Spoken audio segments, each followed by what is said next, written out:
the shadows, down for the gallows, a dead man walking, till love came calling. Rise up, rise up, rise up, rise up. 6 feet under, I thought it was over, and answered a prayer, the voice of a savior. Rise up, rise up, rise up, rise up. All at once I came alive.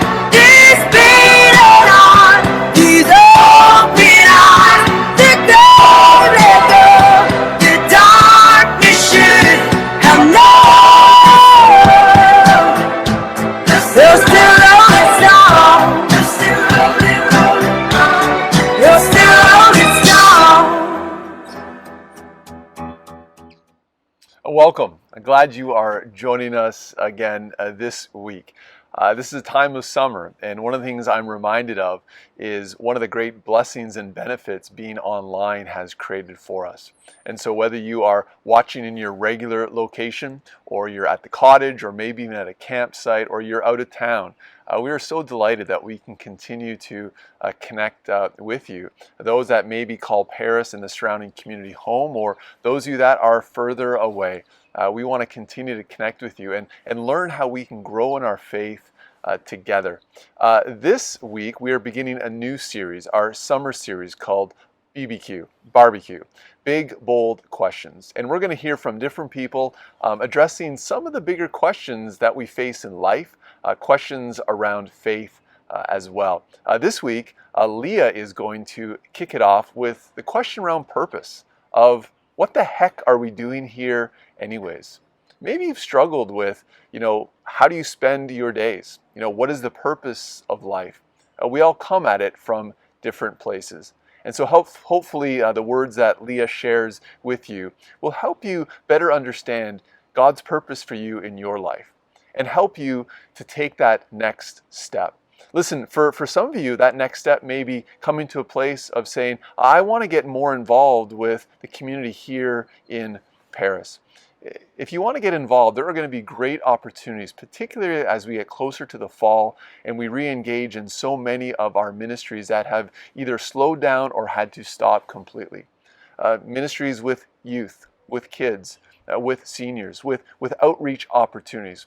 And so let me say this. If you feel that God is kind of nudging you to take a next step, but you're not exactly sure what that may look like, would you send me an email so that we can chat? We can start the dialogue. Listen, no strings attached. I'm not going to sign you up for something you're not interested in.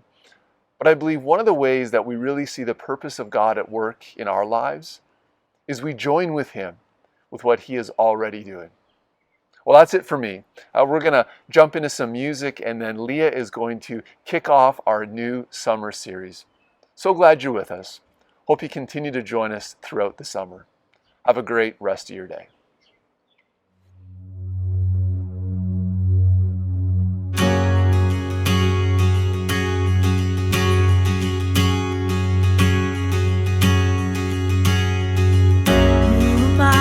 The highest king would welcome me. I was lost when He brought me. Know His love for me. Oh, His love.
Well, good morning or good afternoon or good evening, depending on which time you're watching us online.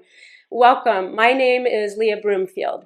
And this summer, what we're going to do is we're kicking off a new series called Barbecue, or Big Bold Questions. And the question that I have decided to take on today to teach to you is, what in the world am I doing here? Or what in the heck am I doing here? Or you could add any other adjective that you would want in there. But I think this is a main question that we've been asking down through the ages. At least I know that I asked that question growing up, and I'm still asking the question some days, although I feel like I'm getting a clearer answer.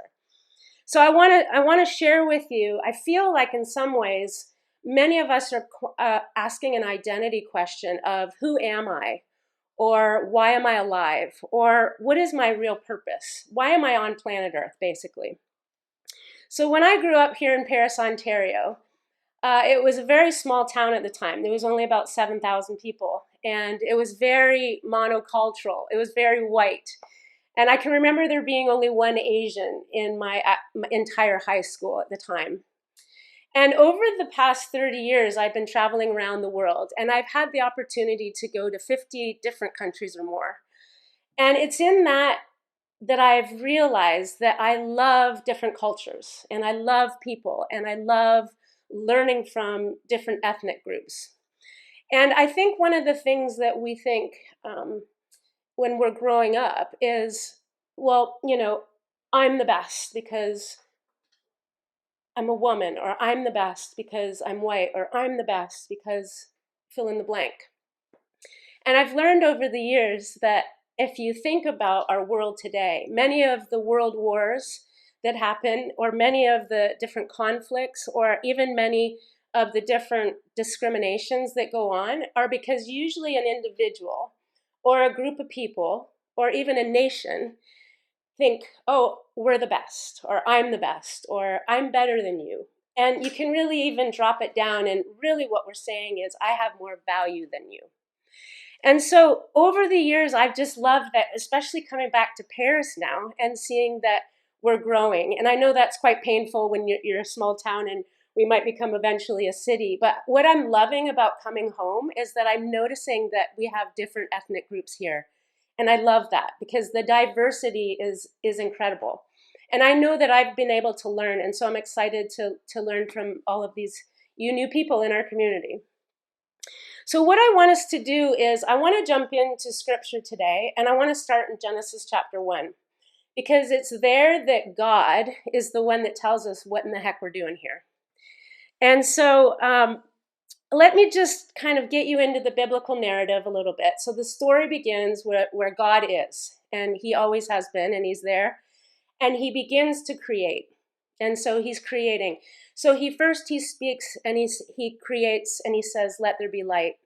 And from there, he begins to create the sky, and he's, taking the waters from below and beneath, and dry ground appears, and he begins to, and you can just visualize it with me, he begins to create the vegetation, and one thing after the next, one day after the next. And eventually he gets to birds, and he creates not just one bird, but he creates millions of different kinds of birds. Why? Because he loves diversity. And the same with the fish. It's not just one fish. It's like a million different kinds of fish. And we're still discovering fish and new kinds of fish today. And he gets to the point where he goes, I want to create man and woman in my image and in my likeness. And so this is where I want to start. So I have a few points that I would love to draw out. And so let me just start by reading Genesis chapter 1, 26 to 28. So here we go. Then God said, let us make mankind in our image, in our likeness, so that they may rule over the fish in the sea and the birds in the sky, over livestock and all of the wild animals, and over all of the creatures that move along the ground. So God created mankind in his own image. In the image of God, he created them, male and female. He created them. God blessed them and said, be fruitful and increase in number, fill the earth and subdue it. Rule over the fish of the sea and over the birds of the air in the sky and over every living creature that moves on the ground. Wow. So when I first looked at this, I was thinking, okay, what in the heck am I doing here? Well, first of all, he tells us that he's created us in his image and in his likeness. And so that's both male and female. Okay, so that's the first point, is that we're made in his image. The second point is that we were created to rule over certain things. So the fish of the sea, the birds of the air, over the animals, to subdue the earth. What does subdue mean? Subdue means to conquer it. Subdue means to work with it and bring it under control. And this is why we're alive. Okay, so first of all, notice that we're both created in his image and in his likeness. Okay, so this is what it means to me. He doesn't say man shall rule over woman or woman shall rule over man. He says you're both created in my image. Therefore, we both have value and we both have the same equality. Isn't that fascinating?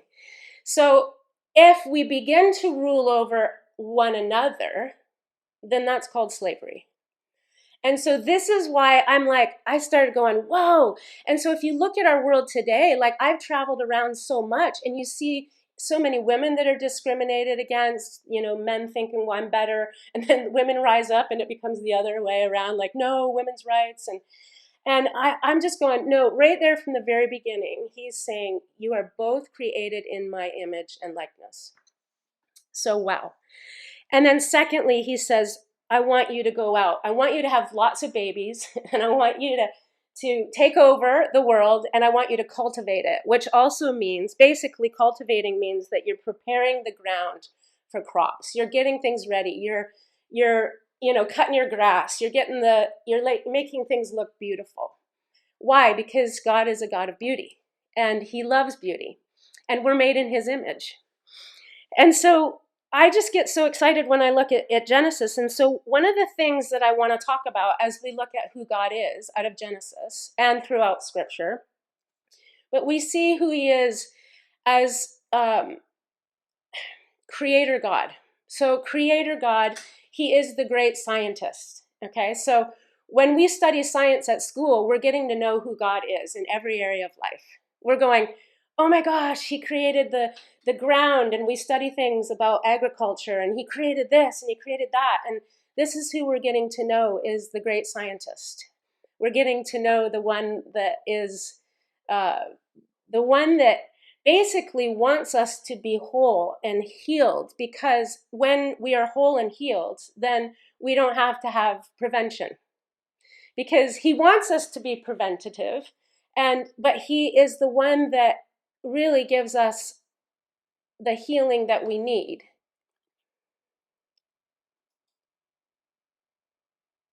So he likes his laws. He likes his laws. So if you go outside right now and you jump off the roof, and you're going to hit the ground. Why? Because of the law of gravity. I mean, this is who God is. This is how he created. He is the living word. So he is the one that communicates. He's the one that speaks and things happen. He says, let there be light, and there was light.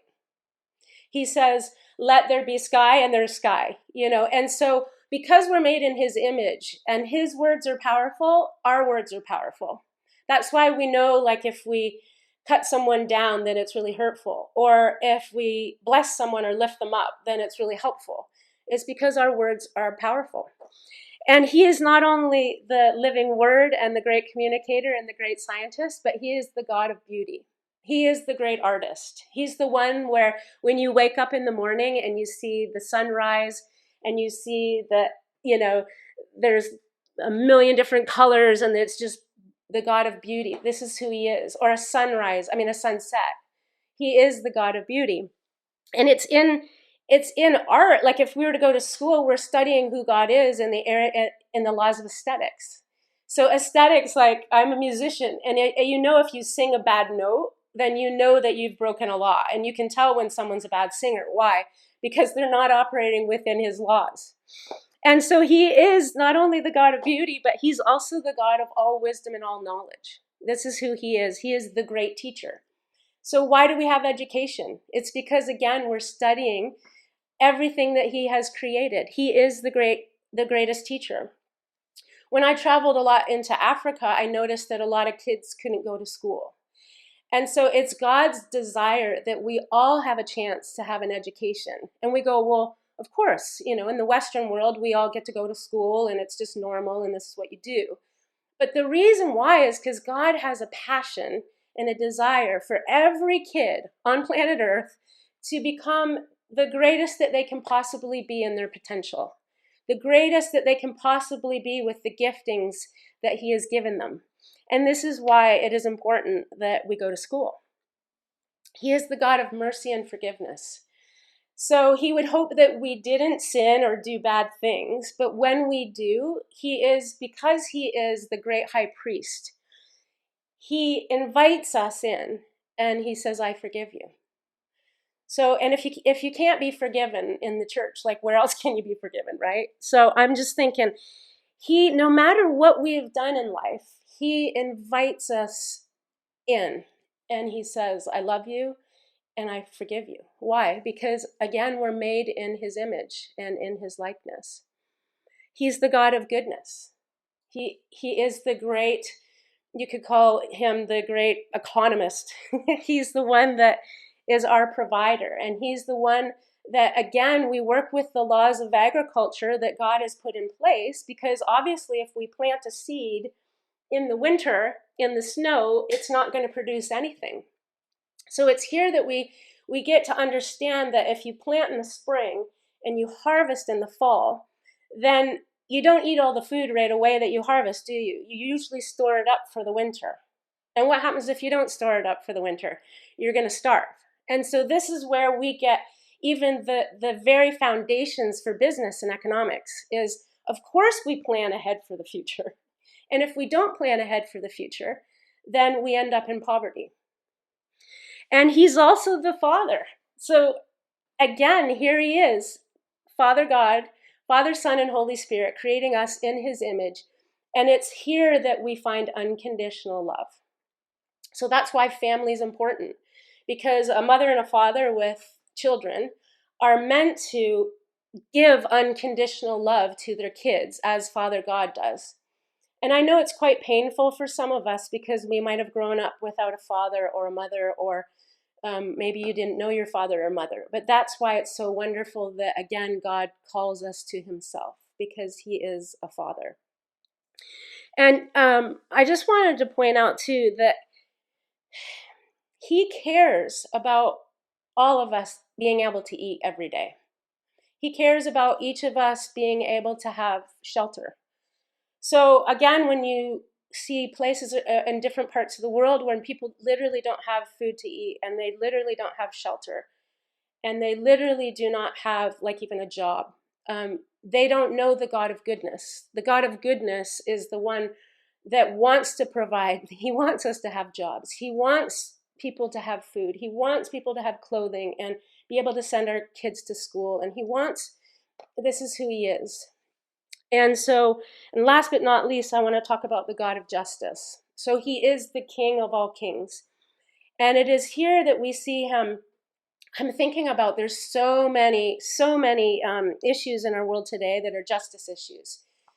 And why should we care about any of them? Well, for one, we should care because he cares. And for two, it's because the reason why we care is because people matter. It's because all people are created in his image. And so we should care if people are being discriminated. And I was just thinking about what was going on with the Indigenous here in Canada with the children. And we should care because they matter, because they have value. And we should care about Black Lives Matter. We should care about All Lives Matter. Why? Because God says that we all matter. And so thousands of years of history, people have been exploited and they've been discriminated against. And I know that this definitely breaks God's heart. And the reason why I know this is because if we continue on in Scripture, we can see that God, all throughout Scripture, would get angry at people that were exploiting others, people that were discriminating against others, people that were, constantly putting others down. Because he would be like, no, you need to stop this. And this is why we have all the prophets in the Bible. A lot of them were saying, yes, Jesus is coming, but they would also say, you know what? Jesus is coming, but you need to stop doing what you're doing. You need to stop, you need to pay the person that is worthy of their hire. So if you have a business, you need to pay them what they're worth. Why? Because their time matters. Why? Because their life matters. And so finally we get to the part of the story where they've been waiting for Jesus to come. And I'm talking about Israel. They've been waiting for Jesus to come. They've been getting in trouble. When they followed in the ways of God, they were blessed. When they didn't follow in God's ways, they were cursed. And so they're excited for their Messiah to come. And if you know anything about Israel and the kings, they always had quite powerful kings. So it started off with Saul, and then it went to David, and it was all about the biggest army and the biggest, whatever. It wasn't guns back then, but, swords. And Jesus comes on the scene as the greatest king of all time, and he comes in a manger. And so when he comes, he actually grows up as a little boy, like any little boy would. And he would have to learn like we learn. He would have to go to school. They would study the Torah, which is the first 5 books of the Bible. He had to grow up. He had to learn how to walk like anyone else. But often we see Jesus as this like superhero, but he was also fully human, not just fully God. And so I can identify with him.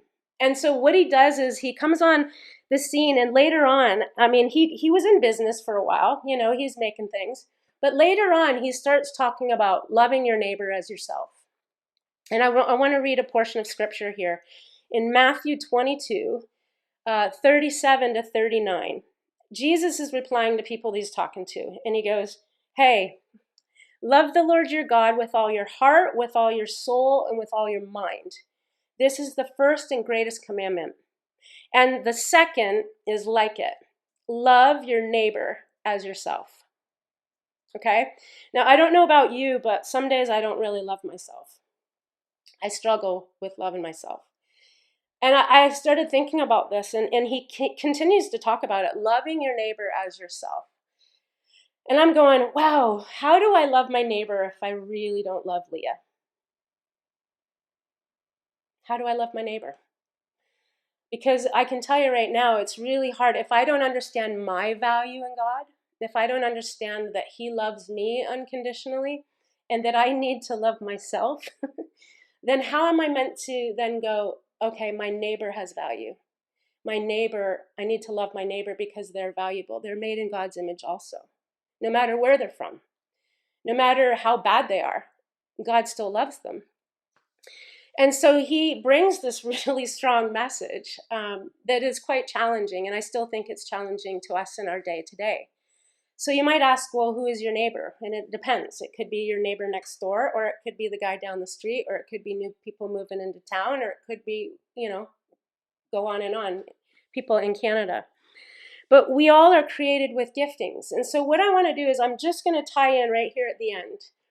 So if you have a job as a teacher, or you have a job, say, in sanitation, or you have a job like it could be anything. You're an artist, or you work at the bank, or you work at the library, or you work at the grocery store or McDonald's, or do you realize like all of these areas, the reason why we are here, why in the heck am I here, is because we are bringing who God is, and we're showing the world who he is. And so what we're doing is cultivating every area that we work.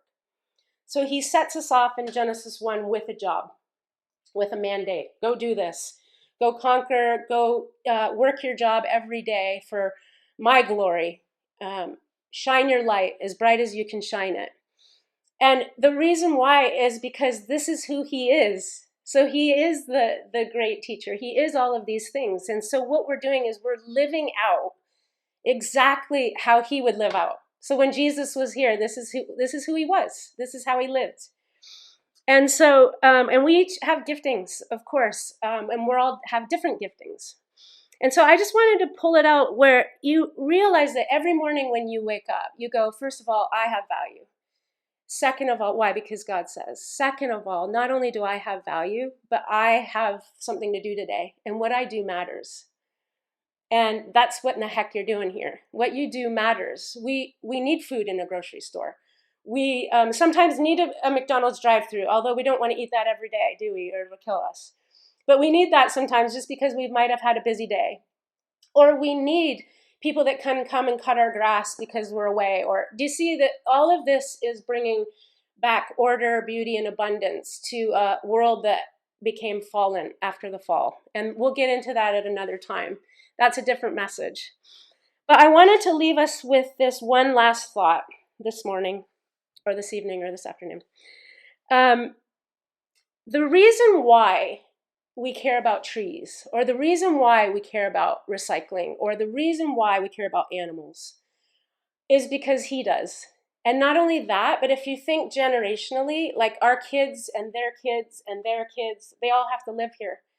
And so I would hope that we wouldn't be a people that would just consume everything and it's all about me, but we would recognize that it's part of loving my neighbor, and that's why I recycle, and I love my neighbor, and that's why I care about animals, and I love my neighbor, that's why I cut my grass, and I love my neighbor, that's why maybe I cut their grass. And so my hope and my prayer is that if we understand more of our value and who we really are, that we will understand the value of others. And so here's my last scripture, and I love that it starts out this way. So this is from the Message. So it's just a everyday translation of the Bible. So if you don't have one, run out and get the Message, because it's a beautiful description of what God is trying to tell us. So it says in Matthew 5:13, "Let me tell you why you're here. You're here to be salt season that brings out the God flavors of this earth." Here's another way to put it. You're here to be light, bringing out the God colors in the world. God is not a secret to be kept. We're going public with this, as public as a city on a hill. So I just want to say to you today, let your light shine. Let your giftings shine. Enjoy what you do. And enjoy being created in God's image. And let your light shine so that everyone else might see him. All right, so I want you to think about one thing as I'm going to pray. How do you want to love your neighbor differently this week? How can you love your neighbor? So that might be your actual neighbor or someone else down the road or someone else in a different survey than you. How can you love your neighbor this week? So Jesus, thank you that you came. Thank you, Father, Son, and Holy Spirit, that you made us in your image and that you gave us value and you gave us a purpose and you gave us life. And how exciting it is that we can live this life with you and that we can create with you. Every day, I pray for my friends out there that are going to jobs that they might not even like. I pray that they would be able to see you in their work and that they would know that you are with them as they work. Why? Because, God, you care about everything because you made it all. And so I just pray that this week we would be mindful to live maybe slightly different. That first of all, we would be able to maybe even give ourselves some grace and love ourselves differently this week. But I also pray that we would be able to love others maybe in a way that we've never been able to before, because we understand more of who we are and who they are. And we pray this in your name, Jesus. Amen.